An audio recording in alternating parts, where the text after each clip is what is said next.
వంద దేవుళ్ళు. ఇదొక రియల్ స్టోరీ అంట. మనకి మూవీ క్లైమాక్స్‌లో గూడా వాళ్ళు ప్లేయర్ ఇస్తారనమాట. ఒక ఫోటో అనమాట. వైఫ్, హస్బెండ్ అలాగే వాళ్ళిద్దరు కొడుకులు. లాస్ట్ క్లైమాక్స్‌లో ఏం జరిగింది అని అంతా అయిపోయినాక ఆ ఫోటోలేస్తారు. వాళ్ళ పేర్లేస్తారు. ఆ రియల్ పేర్లు తీసుకొని మన సినిమాలో పెట్టడం జరిగింది. పెద్ద కొడుకు భాస్కర్, చిన్న కొడుకు వివేక్ అలాగే తన హస్బెండ్ సెకండ్ హస్బెండ్ ఎవరైతే చేసుకుంటారో ఏడుమల్లి తన పేరు సెల్వి అనమాట. Main character. ఆవిడ పేరు సెల్వి. అంటే మూవీలో క్యారెక్టర్ గురించి మాట్లాడుకుంటున్నా.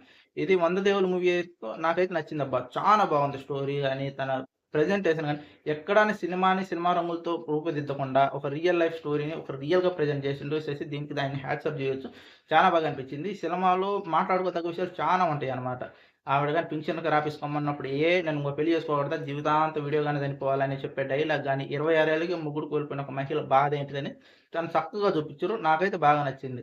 ఇంకా తను సమాజంలో ఎలాంటి బాధలు ఇంకా తన సమాజంలో ఎలాంటి ఇబ్బందులు ఎదుర్కొంది.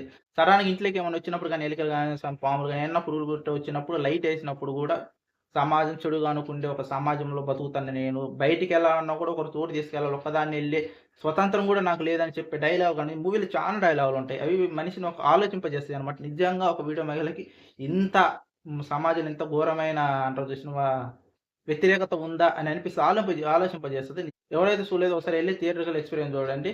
ఓకే. వీడియో ఇంతకు ముందు మళ్ళీ ఇంకో వీడియోలో కలుస్తాను. అంతవరకు బాయ్.